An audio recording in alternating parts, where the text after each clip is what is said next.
Jadi yang pertama yang dikerjakan atau yang dilakukan oleh hamba Tuhan itu menerima Roh Kudus dan menerima kuasa.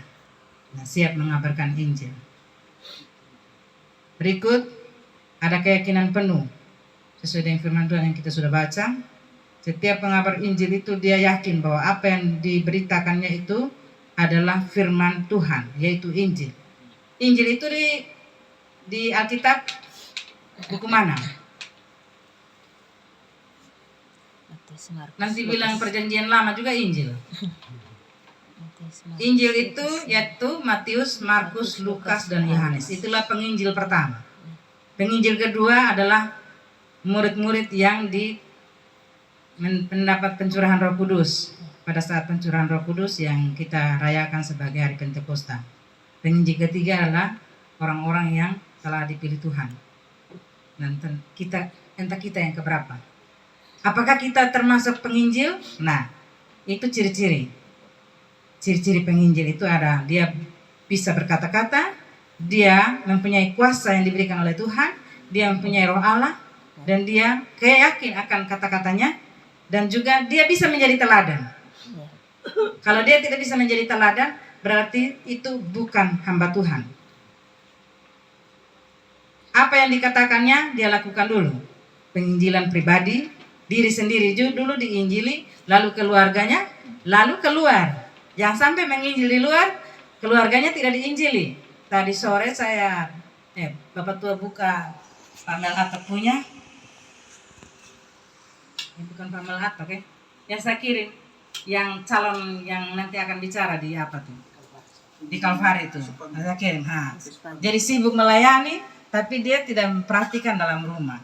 Pulang datang lapar semua, rumah berantakan, sibuk melayani di luar. Nah, ini ciri hamba Tuhan, tidak boleh begitu. Harus bereskan diri sendiri, bereskan dalam rumah, lalu kita bereskan di luar. Nah, itu mungkin menurut saya, tapi saya ada pertanyaan, Pak. Sasaran penginjilan itu apa? Sasarannya siapa? Jiwa. Ya, jiwa-jiwa, iya. Terus nanti kita baca di Markus 16 itu. Itu barang siapa yang percaya dibaptis. Hasil penginjilan kita. Jadi apakah ini saya jawab itu, tapi saya buat pertanyaan lagi begitu. Sasaran penginjilan. Baik kita tahu toh. Demikian dulu ya. Terima kasih. Terima kasih Bunda. Aduh, ini kita dapat terima yang luar biasa nih dari Bunda. Ya. Mungkin ada yang lain?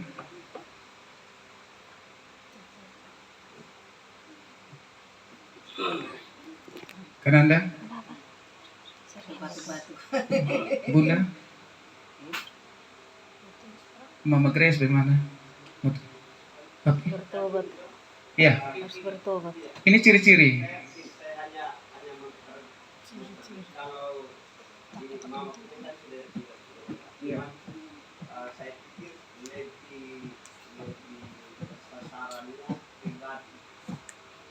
Iya, betul, pribadi. Ciri-ciri Tuhan yang benar.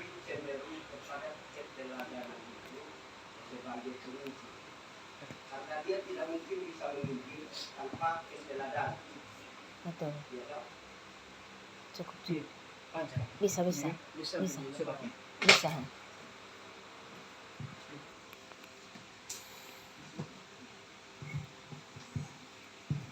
Maksud saya begini, yang Mama jawab tadi itu sudah bagus sekali. Tapi maksud saya begini, mungkin kita lebih spesifik. Karena Om Dani yang pertanyaan pertama tadi kan dia bilang ciri-ciri seorang apa? Seorang hamba Tuhan yang benar. Berarti lebih cenderung kalau ditinjau dari pertanyaannya ya, lebih cenderung kepada keteladanan hidupnya. Ya toh? Sebab kita memberitakan firman Tuhan itu kudus. Kalau hidup kita kontradiksi dengan firman yang kita sampaikan, itu yang orang bilang firman Tuhan itu bisa dihina lewat hidup kita. Injil ditolak bukan pemberitaan yang ditolak, tetapi karena pola hidup kita yang ditolak oleh mereka, akhirnya Injil juga ditolak. Iya kan? Nah, iya toh? Lebih cenderung ke situ toh? Nanti saya akan bicara di terakhirnya. Jadi mungkin kalau ada yang mau apalagi lebih cenderungnya ke situ. Nah, oke, terima kasih banyak. Terima kasih Papi. Ah, jadi kalau di sini saya tuliskan ada 7 ciri-ciri sebagai hamba Tuhan. Ciri-ciri sebagai hamba Tuhan yang baik. Ya, biasanya kembali kepada pribadi kita, karakter kita. Ya. Yang pertama itu tidak tawar hati. Tidak tawar hati berarti tidak takut. Seorang hamba Tuhan berarti tidak takut, dalam keadaan apapun juga tidak pernah takut. Iya, tidak mundur. Saya ingat kemarin saya pernah berteman di FB, itu ada seorang hamba Tuhan, orang Papua. Dia tubuhnya, minta maaf, tubuhnya tidak sebagus kita, artinya tidak komplit dia. Tapi dia seorang hamba Tuhan.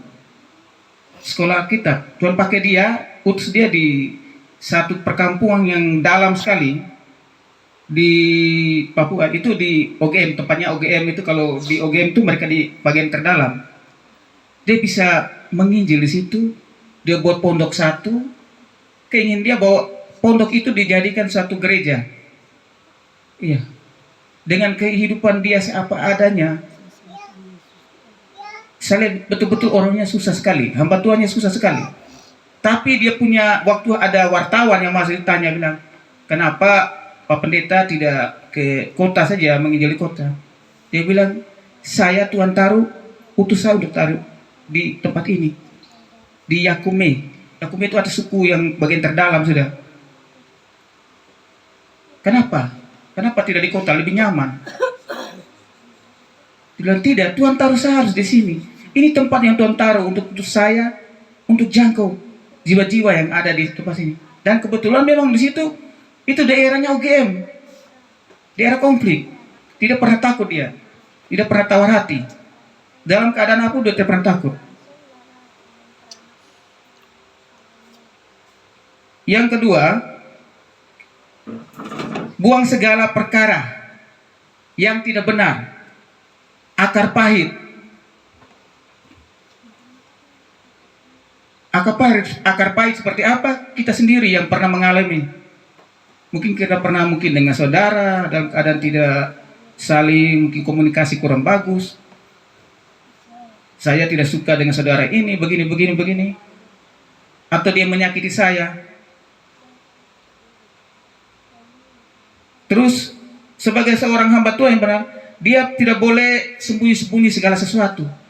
Iya, tidak boleh menyembunyikan segala sesuatu. Harus terbuka atau open. Iya. Dan yang berikutnya, tidak berlaku licik. Seorang hamba Tuhan tidak berlaku licik. Iya. Pengalaman kita seperti apa, kita yang melihat, kita tahu persis. Hamba Tuhan yang licik dan hamba Tuhan yang tidak licik seperti apa, kita tahu.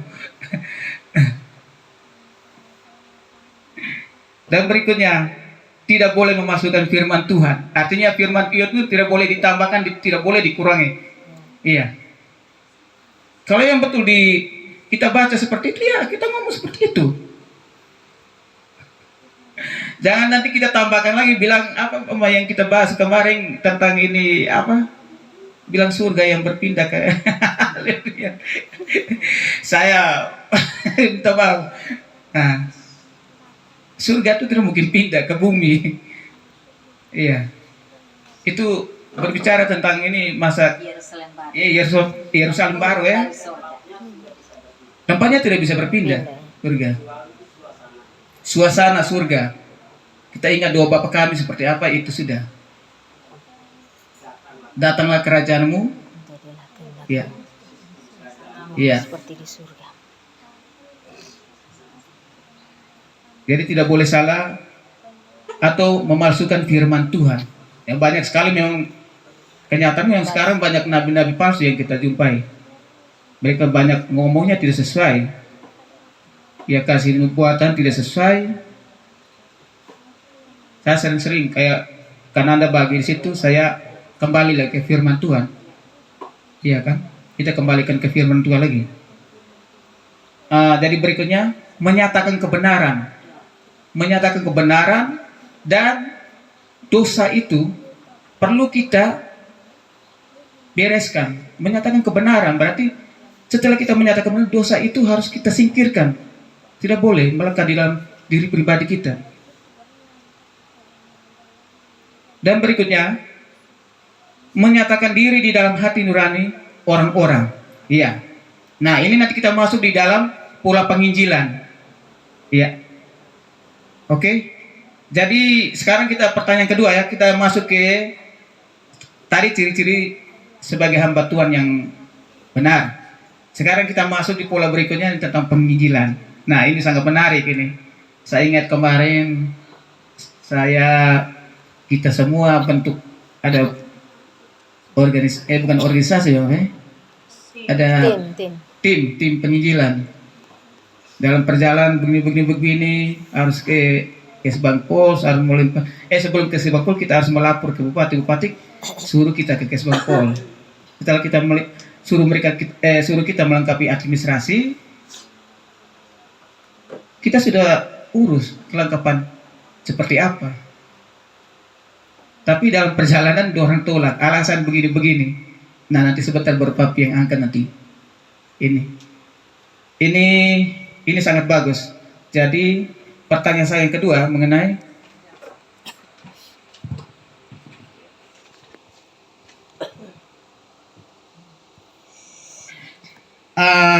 pertanyaan kedua, kendala apa yang membuat penginjilan tidak mencapai sasaran atau target? Ya. Kendala-kendala apa yang membuat penginjilan itu tidak mencapai target sasaran?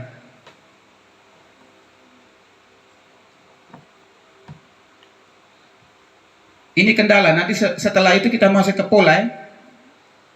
Ya, ini kita masuk pertanyaan kedua, itu kendala apa yang membuat penginjilan itu tidak mencapai sasaran target. Contohnya kemarin kita target visi misi kita seperti apa yang tertuang di dalam proposal kan? Iya, tidak. Ya, itu kita sudah paparkan kita visi misi kita. Nah, dalam perjalanan itu dorang hanya hanya mau bilang itu dorang tolak mentah-mentah kita sudah, itu hanya alasan saja. Itu Islam secara halus. Jadi ini yang kita coba kita cari. Ini solusi apa? Ini kendala-kendala apa yang membuat penginjilan itu tidak mencapai sasaran?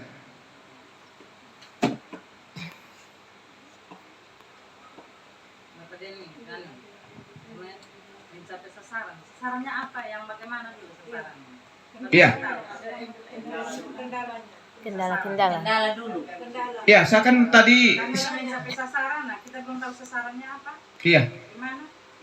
Saya kan bilang tadi kan seperti contohnya kan proposal kita kemarin kan visi misi kita tuh tapi ditolak. ya tuh untuk mencari jiwa-jiwa yang terhilang kan. Saya agak lupa nih. Malah. Iya. Bisa. Tapi itu ada dia ada. Om Denny mau. Tidak mengerti firman.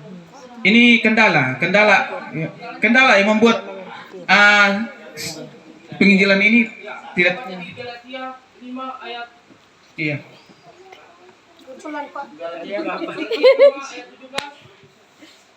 Om Denny berani. Ayat 17. Galatia 5 ayat 17. Ya, silakan Pak. Silakan baca aja. Sebab keinginan daging berlawanan dengan keinginan roh, dan keinginan roh berlawanan dengan keinginan daging. Karena keduanya bertentangan sehingga kamu tiap kali tidak melakukan apa yang kamu kehendaki. Itu. Tidak penjelasan, cuma firman. Iya. Singkat pilot jelas. Iya. Baik. Kendala yang menghambat Baik, penginjilan. saya akan mencoba untuk menjawab apa yang menjadi pertanyaan dari Pak Dani. Sebelum saya masuk ke dalam jawaban, saya memberikan sedikit penjelasan. Kalau penginjilan zaman dulu seperti yang ada di ya pertanyaan kedua. Nah, jadi kalau kita melihat penginjilan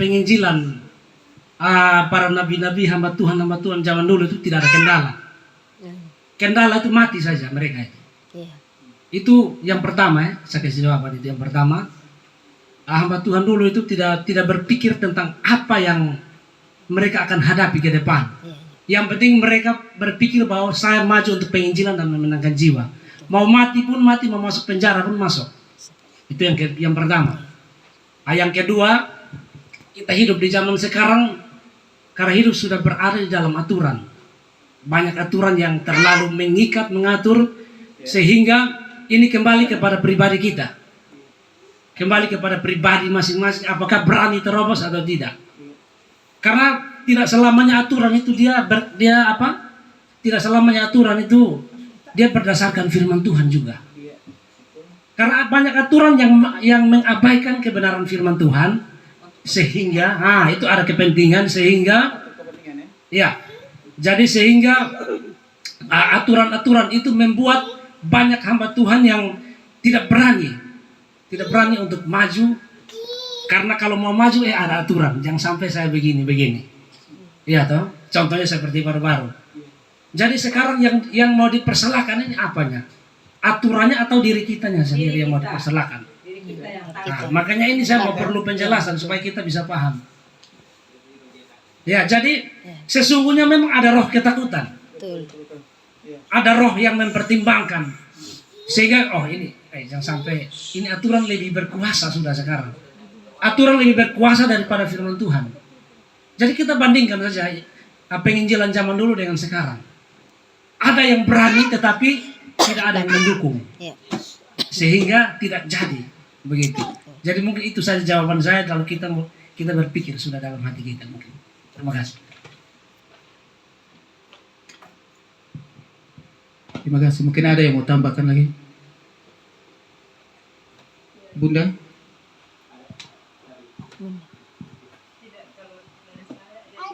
Yang kendalanya tuh yang hambatan ini dari orang-orang luar yang belum di dalam Tuhan, orang-orang yang tidak tahu kebenaran, jadi mereka mau menghalang-halangi supaya setiap orang tuh jangan tahu kebenaran, sehingga mereka mau menghambat setiap hamba-hamba Tuhan yang mau memberitakan Injil ini. Mereka takut nanti orang-orang lain itu mereka mau lakukan kebenaran itu. Jadi apa yang mereka lakukan selama ini nih, mereka rasakan itu sudah bebas, tidak mengikat kehidupan mereka. Mereka kalau takut nanti umat-umat mereka tuh lari semua. Mereka takut nanti umat-umat tuh pindah semua. Kalau orang semua tahu kebenaran, jadi itu kendalanya.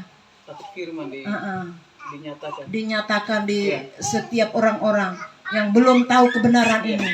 Ya. Jadi itu kendalanya. Itu saja. Ya, betul. Baik, saya menyambung Ya, Bunda. Saya menyambung supaya cepat. Saya diperintah untuk ke pintu. ya. Bunda. Ya. Bunda. Saya jangan pakai mic karena Saya Bunda. saya punya suara besar sekali. Saya Bunda. Mama bilang kan ini orang-orang yang belum mengenal Allah menghalangi. Ya. Sudah ada dua kenyataan. Ya. Adalah orang yang setiap hari dia berbicara firman Tuhan, yaitu Injil, Matius, Markus, dan Lukas, dan Yohanes. Dia setiap hari berbicara firman, tapi dia yang mengganjal ini semua. Tim penginjilan jalanan tidak mendapat rekomendasi hari dia, terus Pamel Atok tidak datang memere, dia juga. Dia juga. Betul. Ya. Orang yang Jadi seperti Pak Nanda tadi bilang, ketakutan dari kita, ketakutan. Betul. bukan orang lain yang membuat penginjilan itu atau Kita yang Injil ini takut. diberitakan. Kita takut mati, Takut toh? sendiri. Ya. Kita takut di penjara, kita Ya. takut nanti orang bilang apa. Di dalam situ ada yang bilang pakai hikmat, ada yang bilang gas. Yang gas nih, tapi dia dari luar saja gas. Tapi dia tidak ikut gas.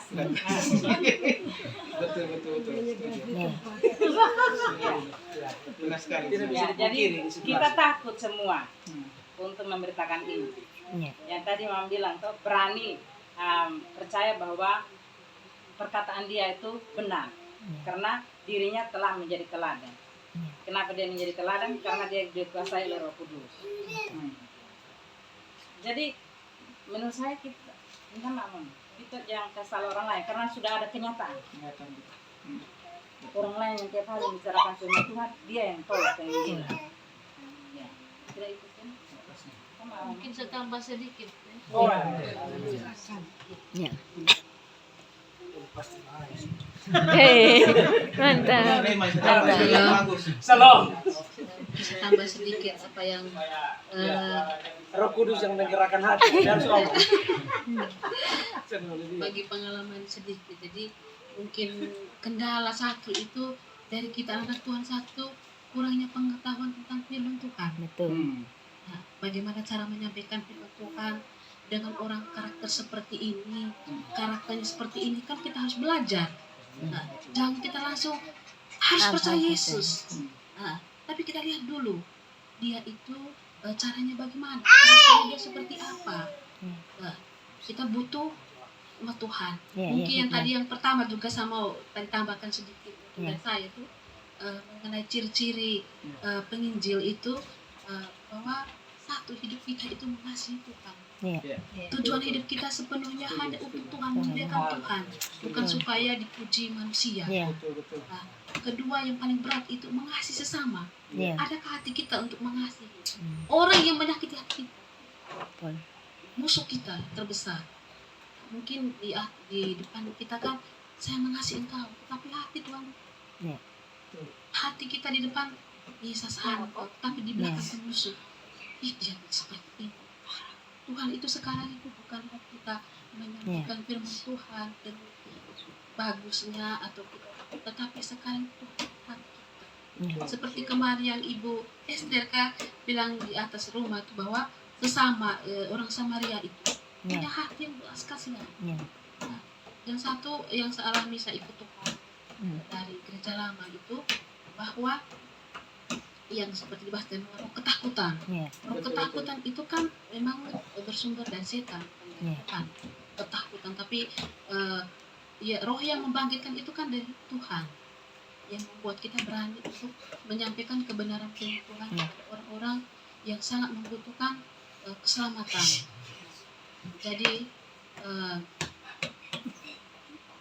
dalam hati kita bahwa memang itu hati kita sering ditekan nanti bagaimana. Tetapi Tuhan kan sudah ingatkan seperti firman Tuhan tadi bilang pergilah ke seluruh dunia, sampaikanlah firman Tuhan itu, aku menyertai. Tapi kita tidak sadar Tuhan itu menyertai kita. Kita mengatakan bahwa kita harus bagaimana nanti. Tapi setelah waktu ingat saya ikut Tuhan itu, Tuhan bilang janganlah takut kepada mereka yang bisa membunuh tubuh, jiwa maupun roh, tapi takutlah pada Dia yang bisa membunuh jiwa maupun roh. Jadi kadang kita apa yang saya sampaikan, bagaimana nanti? Tetapi kita percaya bahwa ada Roh Kudus yang menyampaikan sesuatu kepada seseorang itu supaya dia bertobat. Mungkin kita bilang dengan kekuatan kita memang tidak bisa. Satu hal yang kita ingat bahwa jangan pernah mengandalkan kekuatan kita untuk menyampaikan firman. Ada Roh Kudus itu, Roh Kudus. Dan Tuhan bilang sampaikan saja. Nanti yang membuat doa itu Roh Kudus, bukan kitanya. Mungkin itu. Amin. Terima kasih Bunda, luar biasa.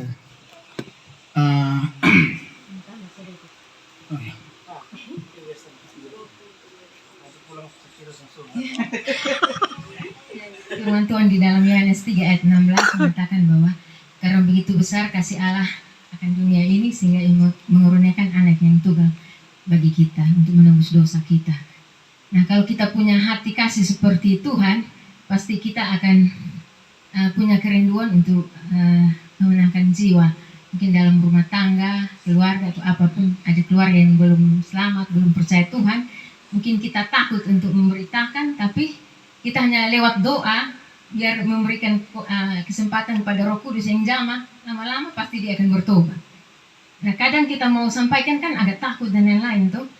Nah, jadi kalau memang sampai takut dan lain, pakai cara doa saja, serahkan di Tuhan, Tuhan yang jamah. Tuhan punya banyak cara untuk menyelamatkan setiap orang. Terus satu lagi, kadang kita cuek, masa bodoh. Kita pikir yang penting saya sudah percaya Tuhan, saya sudah melayani, ini sudah. Terserah lu mau tetap di dalam tinggal dalam dosa, terserah. Yang penting saya hidup dalam Tuhan itu. Nah, kalau kita cuek seperti itu, kalau kita tidak cuek pasti kita doakan mereka. Itu sih. Terima kasih. Jadi ini kita masuk di pertanyaan ketiga. Sebentar nanti kesimpulan nanti. Iya. Oh ya. Mama Nanda ada. Oh ya. Bunda mau tambahkan? Bisa. Silakan. Oh siap Bunda. Bisa. Iya. Biar Bunda di situ. Lima-limanya bagus dari kalau dari Bunda. Firman Tuhan Bapak harus mendukung. Ciri-ciri hamba Tuhan itu dia semangat. Iya, semangat. Betul. Ini tidak ada nanti benar sih. Mau terus lihat. Lihat Itu kendala dalam penginjilan. Iya, kendala. Itu dia mic sedikit. dari firman Tuhan saya dapat Matius. El juga mau ini. Shalom. dia harus tetap punya semangat. Matius 19 ayat 20, karena itu perintah firman Tuhan, karena itu pergilah jadikanlah semua bangsa muridku dan baptislah mereka dalam nama Bapa dan Anak dan Roh Kudus, dan ajarlah mereka dari segala sesuatu yang telah kuperintahkan kepadamu, dan ketahuilah aku menyertai kamu senantiasa kepada akhir zaman. Jadi kendalanya kita pertama jangan dulu takut, keluar kendala, jangan dulu takut untuk memberitakan Injil Tuhan. Tapi kalau dalam pelayanan itu biasanya dibutuhkan kesatuan hati, sehati seruah, menginjili seseorang. Kalau tidak punya kesatuan hati, berarti penginjilan tidak akan berjalan. Jadi di sini perlu kesatuan hati. Kendala ya. Iya, kendala dalam penginjilan. Dan Kesatuan. yang saya tambah itu, yang saya dapat dari Tuhan itu adalah semangat untuk melayani Tuhan. Amin. Amin. Itu yang penting. Terima kasih. Terima kasih.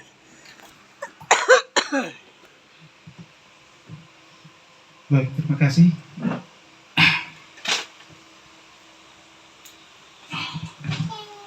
Ini pertanyaan terakhir. Tadi saya dengar waktu kemarin kita konsel itu, Ibu Yani pernah ada mungkin bertanya, mungkin tidak sempat ada solusi yang menjawab. Mungkin butuh harus ada yang mentor yang menjawab.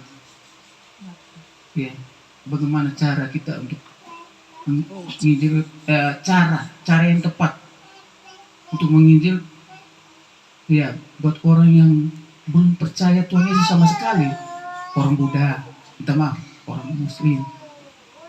Nah ini juga ada juga orang yang Kristen yang istilah KTP.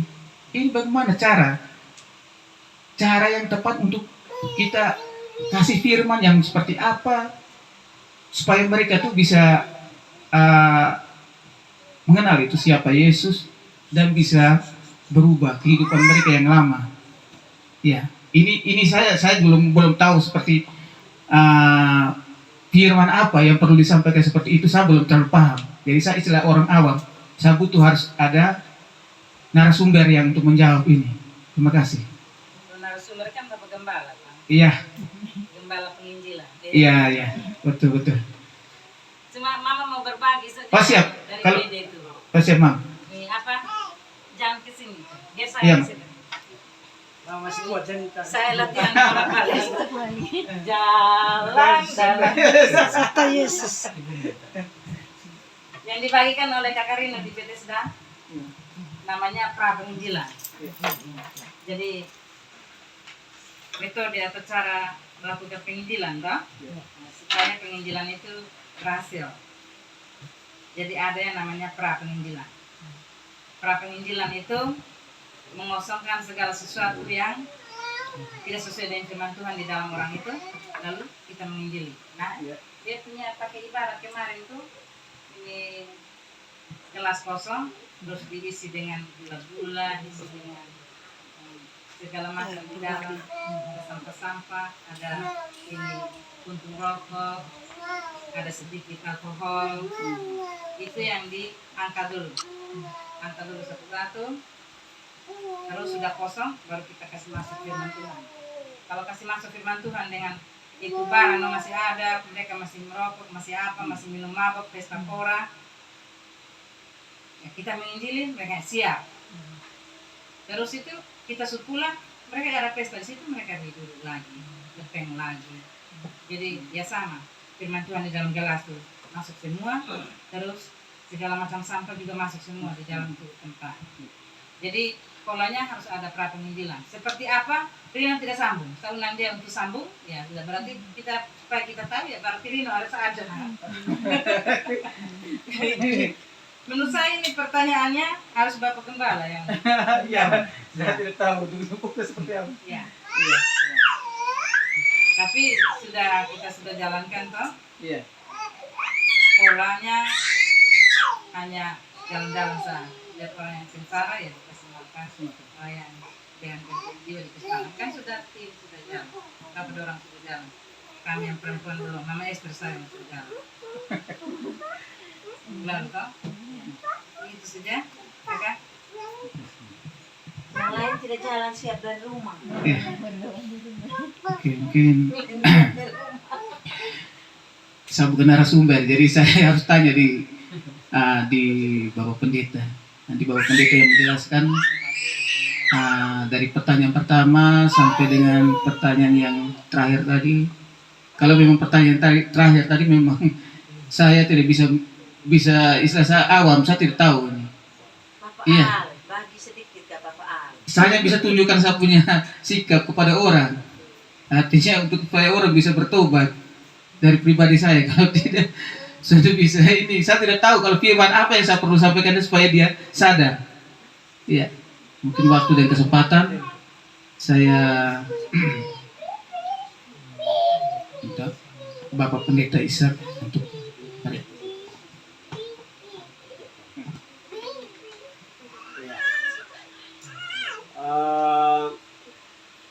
Ini penting sebetulnya. Yang pertama tadi kan ciri, dah. Ciri. Ya, saya lebih setuju dengan Mama punya ayat firman Tuhan tadi. Tapi saya lebih paham atau lebih setuju di bahasa Indonesia sehari-harinya saya baca dulu ya. Ini saya ambil dari pertama dulu, ciri. Karena memang ada berbeda. Kalau kita ketemu, kalau misalnya saya gembala sidang, saya ketemu dengan seorang penginjil, maka akan bertabrakan, tidak akan ketemu. Karena gembala kan dia pasti pakai pola. Tapi kita akan bicara dari sini. Dia bilang begini, ayat yang kelima aja tadi dalam pertama Tesalonika 1 ayat 5 dan 6-nya tadi. Sebetulnya ini Bapak Pendeta Yohanes Brexman yang kesimpulan hari. Beliau bilang tanpa jejak. Karena tidak ada informasi. Ya, tapi tidak apa-apa, ini kebetulan Mama sudah sampaikan ini ayat firman Tuhan. Dia bilang begini, ayat yang kelimanya tadi dari dalam pertama Tesalonika 1-nya, dia bilang begini, sebab kami menyampaikan kabar baik kepadamu bukan dengan kata-kata saja, tetapi juga dengan kuasa dan dengan Roh Allah. Dan kami yakin sekali akan kebenaran dari kabar baik itu. Nah, ini yang saya tekankan. Kalian tahu bagaimana kami hidup untuk kepentinganmu ketika kami berada di tengah-tengah kalian. seorang penginjil dia akan bisa masuk kalau yang pertama pribadinya dia diterima. Kita belum menyampaikan firman Tuhan kalau pribadi kita sudah ditolak, jangan harap Injil bisa sampai. Makanya antara pertanyaan pertama tadi, ciri, dengan pertanyaan yang terakhir tadi, pola. Salah satu pola penginjilan itu membangun hubungan. Kalau hubungan itu sudah terbangun, baru kita bisa bercerita dengan orang. Ini pola. Bercerita dengan orang dan kita tahu problemnya. Kalau kita tahu problemnya, kita bisa jadi jawaban di situ. Jawaban di dalam doa, jawaban kalau dia mungkin membutuhkan hal yang real, kita bantu. Karena itu bagian dari penginjilan. Ini pola ini.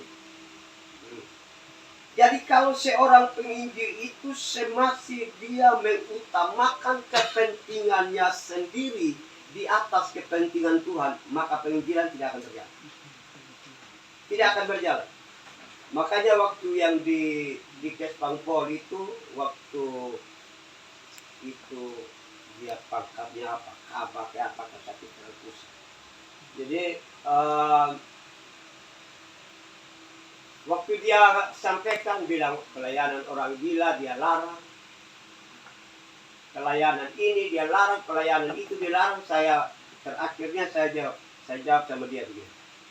Saya bilang, Pak, bagi saya tetap menginjil. Kenapa saya jawab begitu? Saya mau pancing dia punya pertanyaan jawaban selanjutnya sebetulnya. Tapi karena dia juga tidak ada jawaban apa-apa lagi, makanya kita berani tetap kasih naik untuk 2 kali dalam sebulan ini. Saya mau lihat reaksinya. Kenapa? Kita punya hak sebagai warga negara. Seperti yang Pak Nanda bilang tadi, banyak aturan itu yang lahir daripada kepentingan yang tidak kudus. Dan bagi seorang penginjil, dia harus menderita karena itu. Kok orang yang perampok, yang terkenal, dia tidak malu kok. Dia bertahan gini. Kok itu pemimpin gereja setan di Kolombia itu dia bawa salib itu mana-mana, kami mau bangun kerajaan setan. Dia berani. Lalu kita yang tahu bahwa kita pasti masuk surga, kita tidak berani. Itu saya pikir. Kita lebih setuju uang yang berjalan, tapi kita tidak berjalan. Lebih baik kau tidak usah kirim uangmu kalau kau tidak mau jalan dalam penginjilan. Percuma. Memang dalam penginjilan ini kadang kita harus keras. Makanya saya tidak pernah takut. Kenapa saya kasih naik 2 kali dalam sebulan kasih makan orang gila ini? Karena kita bisa, itu pintu masuk. Pintu masuk. Kalau kita sudah masuk ke situ, kok kita mau basmi orang gila, bantu program pemerintah, kenapa kau larang? Berarti hapus dulu program pemerintah yang itu, baru kau basmi ini. Kan gitu dong? Nah, jadi yang pertama tadi, ciri daripada seorang penginjil sejati itu, sebelumnya ini dasar. Dia tidak boleh menjalankan hidup dengan kepentingan diri sendiri. Kalau masih itu kan banyak orang toh, korbankan orang lain, yang penting kepentingannya ditegakkan. Itu orang itu di mana-mana, biar dia hamba Tuhan kali berkat. Itu saya juga pernah tinggal dengan hamba Tuhan sekolah di sekolah yang hamba-hamba Tuhan yang sudah dipakai Tuhan. Emosinya kalau sudah meledak itu pecah semua. Tapi dipakai Tuhan. Tapi bagi seorang penginjil, keteladanan hidup lebih penting. Bagi seorang penginjil juga, dia tidak terlalu penting, dia untingkah, dia rugikah, tidak penting. Yang penting itu bisa membangun pekerjaan Tuhan, mensupport pekerjaan Tuhan, membuat semua yang ada di situ itu bisa maju bersama, itu hati seorang penginjil itu lebih cenderung ke sana. Ini ciri-ciri. Jadi kalau kita di sini mau berani masuk ke situ, tanggalkan sudah kepentingan pribadi. Tanggalkan sudah itu. Hanya masalah sedikit saja kita korbankan orang lain. Yang penting kita untungnya besar. Iya toh? Betul misalnya? Betul tidak Undang? Yang penting kita untung. Orang lain rugi itu kita lakukan. Yang penting kita tidak rugi. Ini hati bejat ini. Saya bilang di kampung Sabuk kau hati setan. Yang pakai lebar apa tuh? Itu ada rekaman saya punya. Istri saya bilang terlalu apa? Keras. Kita dapat serangan. Saya bilang saya tidak sebut nama orang. Saya dalam hati saya sudah serahkan hidup saya mau apapun. Saya sudah serahkan. Ini baru start awal saja. Karena saya pikir juga pemerintah adalah wakil Tuhan. Makanya saya masih lihat dia punya selalu. Kalau untuk takut, saya anti takut. Itu yang pertama. Yang kedua tadi apa Pak? Kendala. Kendala juga masuk. Hampir sama. Ciri khas hidup menentukan orang ini bisa masuk atau dia tidak bisa masuk. Itu kendala. Iya kan? Kalau dia punya pribadi saya sudah diterima, itu juga kendala sudah itu. Seperti yang Om Deddy baca tadi. Galatia pasal 5 itu kan berbuah daging. Berbuah daging. Kalau orang tidak bisa bangun kesatuan, kalau orang tidak bisa berkorban buat orang lain, kalau orang tidak berkorbankan kepentingannya, baru kepentingan orang lain dibangun. Itu sebetulnya pernah satu kali kami di Kupang. Saya tanya bilang begini, bisa. Dia bilang, kalau kami ada tugas ini, kami kerja tugas sama-sama. Lalu ini teman ini dia pun komputer rusak. Saya punya ini beres semua. Lalu saya belum habis. Kalau saya tolong dia, saya berdosa atau tidak? Dia tanya saya begini. Kenapa saya tanya kamu begini? Dia bilang, karena firman Tuhan kan dia bilang begini. Kasihilah orang lain sebagai mana kamu mengasihi dirimu sendiri. Lalu saya jawab dia dengan ada satu dia bilang, semakin kamu berkorban buat orang lain, semakin kamu mengerjakan kehendak Tuhan, dan itu bukan dosa. Itu bukan dosa. Siapa bilang dosa? Itu tidak dosa. Kalau saya berkorban untuk kepentingan Om Dani, saya tidak berdosa. Sekalipun kepentingan saya rela dikorbankan, justru itu kehendak Tuhan. Kenapa? Yesus korbankan dia punya kepentingan semua, dan dia relakan kepentingan kita dibangun supaya kita diselamatkan. Coba kita baca dulu firman Tuhan di dalam pertama Yohanes 5 ayat 5 ayat yang ketiga. Ini kita sudah berbicara tentang 1 dan 2 ya, supaya kita ngerti kemudiannya pola.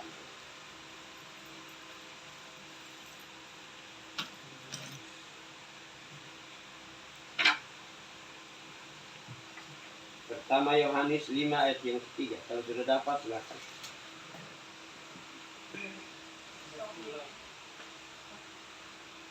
Sebab inilah kasih kepada Allah, yaitu bahwa kita menuruti perintah-perintahnya, perintah-perintahnya itu tidak berat. Itu satu. Yang kedua.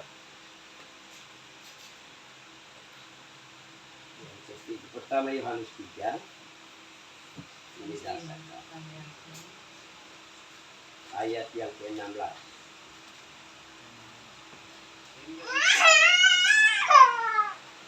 Silakan. Pertama Yohanes 3 ayat 16. Demikianlah kita ketahui kasih Kristus yaitu bahwa Dia telah memberikan nyawanya untuk kita, jadi kita pun wajib menyerahkan nyawanya kita. Ya, lihat baik-baik di sini. Demikianlah kita ketahui kasih Kristus, yaitu bahwa Ia telah menyerahkan nyawanya untuk kita. Jadi kita pun wajib, ini firman Tuhan yang bilang, kita pun wajib menyerahkan nyawa kita untuk saudara-saudara kita. Nah, jadi kalau kita tidak berani korbankan kita punya kepentingan, maka itu akan menjadi kendala bagi pekerjaan Tuhan, bagi penginjilan. Karena biasanya orang yang mengorbankan kepentingannya sendiri itu orang yang berani untuk menerima tantangan apa yang Tuhan suruh. Kalau tidak, kita tidak akan menerobos jauh lebih. Kenapa saya lihat nonton itu pendeta Risul Lubis, dia menginjil sampai Banda Aceh, itu nyawa taruhan. Dia baru habis khotbah, dia punya oto ditabrak dari belakang. Baru habis khotbah. Itu gembala sidang, tapi hatinya penginjil. Jadi yang pertama, pertanyaan pertama dan yang kedua, ini letaknya satu saja. Selama kita tidak korbankan kepentingan kita, kenyamanan kita, kita tidak mau berkorban untuk orang lain, untuk pekerjaan Tuhan, maka penginjilan tidak akan terjadi. Lalu yang berikut, supaya kita jangan terlalu lama. Pola. Pola ini saya sudah singgung tadi.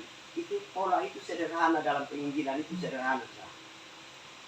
Itu dalam penginjilan pribadi, selain keteladanan hidup, kita membangun hubungan dengan orang. Setelah kita membangun hubungan dengan orang, kita baru masuk ke area hidup mereka. Setelah kita sudah ada di area hidup mereka, maka kita akan tahu apa persoalannya, apa masalahnya, apa yang mereka butuhkan, ajak doa bersama, firman Tuhan masuk, yang kita bisa bantu, kita bantu. Lepas daripada itu Tuhan yang bekerja. Kalau orang sudah merasakan kasih perhatian, macam anak yang dari Larantuka yang ibu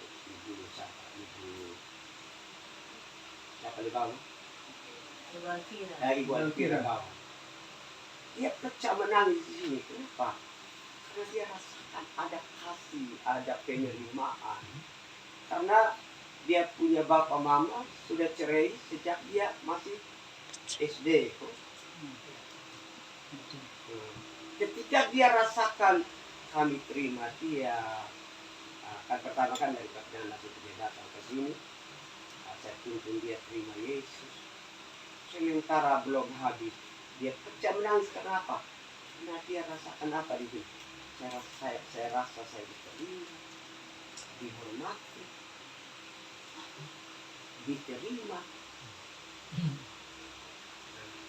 Kebanyakan orang itu kan, kenapa mereka sampai tidak bisa datang kepada Tuhan dengan baik? Karena hati mereka itu pahit, terluka. Itu disembuhkan dulu, baru mereka bisa berjumpa dengan Tuhan. Kalau mereka sudah berjumpa dengan Tuhan, apapun persoalan mereka, itu akan menjadi jawab. Karena kita bukan yang jawab persoalan mereka, Tuhan yang jawab. Kita cuma saluran. Kita cuma saluran berkat. Itu kita cuma saluran daripada firman Tuhan ini. Jadi kita bukan yang menyelamatkan mereka, yang mengubah mereka, yang memulihkan. Bukan. Tuhan yang melakukan itu. Tapi intinya, maukah kita menjadi saluran yang baik, yang benar, yang sesuai dengan kriteria Tuhan atau tidak? Atau kita masih pegang kepentingan kita? Saya masih sibuk, saya tidak bisa pergi. Itu kita terlepas alasan begitu. Saya masih ada urusan. Dengar baik-baik, korbankan lu punya urusan dan utamakan kepentingan Tuhan. Saya masih dengar. Saya juga belajar banyak. Ada yang terus terang, bagi saya pribadi, ada yang saya belajar daripada pendeta Melapak, ada yang saya tolak. Kenapa? Ada satu kali dia anaknya sakit berat. Tapi karena jadwal penginjilan dia di Sabuliae itu sudah, dan itu harinya harus dia berangkat. Dia kasih tinggal istrinya dengan anaknya, lalu dia berangkat. Dia bilang begini, carilah dahulu kerajaan Allah dan kebenarannya. Artinya kepentingan Tuhan di atas. Kenapa dia tidak bawa di istri? Pada sakit, harus diperhatikan. Kenapa dia tidak tinggal? Dia tidak mau korbankan apa yang sudah ditetapkan oleh Tuhan. Kalau dia bilang begini, kalau saya tidak cari lebih dahulu kerajaan Allah, dia ambilin anak sama gila. Iya kan? Jadi intinya di sini saudara, korbankan you punya kepentingan, korbankan saya punya kepentingan. Kenapa saya bangun komitmen jam berapapun, jam 1 ke jam 2 ke, biar lagi ngorok, HP tidak dimatikan, saya bersama istri saya, HP tidak dimatikan, ketika ada yang telepon, jam berapapun kami dua suami istri pergi. Kenapa? Kepentingan kami nyaman tidur. Nah, tidur jam berapapun harus bangun jam 5, paling lambat. Kecuali sudah terlalu capek sekali baru terlalu lambat sekali bangun. Jadi begini saudara, rentetan pertanyaan daripada ciri, kendala, pola, sebetulnya ini suatu rentetan untuk membuat penginjilan itu maju. Jadi dengan adanya pelajaran ini, saya minta jangan ada alasan untuk kita tidak masuk dalam penginjilan jalanan. Minggu kelima kita kasih makan lagi orang gila dan siapa saja yang kita lihat di jalan itu yang dia membutuhkan, kita layani. Kita akan sementara doakan untuk kasih mandi orang gila, kasih pakai pakaian mereka, kita konsultasi dengan keluarganya. Siapa yang mau larang, kita doakan mereka. Siapa tahu Tuhan jamah, Tuhan pulihkan. Kalau ada doa yang naik sungguh-sungguh jeritan hati yang sungguh, tidak ada yang mustahil bagi Tuhan. Kota ini kecil. Masalahnya sekarang ini saudaraku di dalam Tuhan, saya mau bilang, kenapa penginjilan dalam kota ini kendala? Karena kita yang pemuka-pemuka agama ini baik ngau semua. Baik ngau semua. Kita bilang kita tidak hambat Injil, kita yang jadi hambatan pertama. Kalau saya sebagai Tuhan, saya cek ke dia dulu. Iya, kalau saya pun begitu, saya cek ke dia, saya pun ini. Iya kan? Untuk apa kita hidup? Yang kita sampaikan firman Tuhan hari-hari, lalu kita jadi penghambat untuk pekerjaan Tuhan. Itu setan, itu kau. Itu kau bukan hati Tuhan, itu penuh dengan belas kasihan. Pingin orang yang ada bersama dengan dia itu, kalau dia lagi berdiri bersama, apa yang dia punya nikmati bersama. Itu ciri hamba Tuhan. Kalau tidak seperti itu, kau hamba setan. Betul. Karena hanya dua saja, hamba setan atau hamba Tuhan. Kalau sudah hamba diri sendiri, itu sudah sama dengan hamba setan. Sekalipun kau bilang orang Farisi itu juga hafal firman Tuhan, bisa sampaikan mahkamah agama, itu siapa yang lebih profesional dari mereka? Tidak ada. Mereka hebat sekali kalau soal 10 hukum itu, penjabarannya ada 613 pasal itu. Dari 10 hukum itu, mereka hafal semua itu. Makanya orang-orang Yahudi itu umur 4 tahun sampai 5 tahun itu sudah hafal semua itu hukum Torah. Sampai dia punya penjabaran. Siapa yang mau lebih daripada mereka? Makanya kita punya pemimpin bukan rata, bukan purat. Ada pemimpin agama yang labelnya pendeta, yang labelnya ini, tapi hatinya hati setan. Kenapa hati setan? Hambat pekerjaan Tuhan itu hati setan. Korbankan orang lain yang penting dia diangkat ke langit sana. Belum ke Tuhan turun di pungkasi, kok tidak pungkasi. Iya, betul sudah. Saya takut yang model begitu, betul. Mungkin hari ini itu badai belum datang. Tapi satu kali itu badai, luput lidah dari keluar. Jadi, saya rasa firman Tuhan malam hari ini cukup baik buat kita bersama. Mari kita lomba bersama. Kalau Pak Nanda saja tidak takut, yang PNS, Polri ini, kita yang memang, apalagi saya, yang memang saya sudah menyerahkan diri saya di ladang Tuhan, ngapain takut? Mati hari ini dan mati besok sama saja. Iya toh? Siapa bilang nanti saya punya istri ya? Bisa dia bilang dihambat Tuhan sejati. Amin.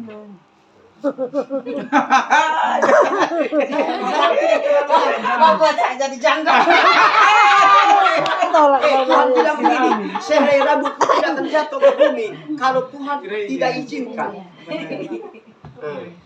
Kalau berani satu tangan masuk ke lu punya diri, itu memang Tuhan izinkan. Dan jangan berontak. Jangan berontak. Jadi terima kasih Om Dani buat malam hari ini bawa ini. Jadi kalau mengenai yang kita punya itu, mereka boleh hambat, kita tetap berjalan. Kalau mereka hanya tidak kasih keluar izin, kita tidak paksa mereka.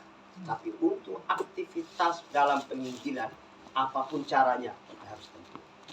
Yang penting Tuhan dipermuliakan. Kalau Tuhan yang turun tangan, kau berani hambat Tuhan. Itu saja ceritanya. Tidak ada. Tuhan tidak. Herodes saja Tuhan tampar satu kali dia habis. Nebukadnezar sampai makan rumput di padang. Jadi kalau Tuhan masih beri hari ini kita jabatan apa, jangan berlaga-laga seperti orang penguasa. Dengar. Jangan sampai Tuhan izinkan dia batok saya lu habis. Belum dia turun, dia batok. Nah, dia begitu saya habis. Jangan sampai maksud saya begitu. Jangan sampai Tuhan izinkan itu baru mata begini. Kalau setiap bergerak ini mata artinya peredaran darahnya sudah berhenti, lu artinya go. Persoalannya neraka atau surga. Bagus kalau surga, tapi kalau neraka, nah, itu jadi punya bagian. Ya terima kasih Om Dani, itu mungkin yang bisa saya simpulkan. Tuhan Yesus memberkati secara sebenar. Terima kasih.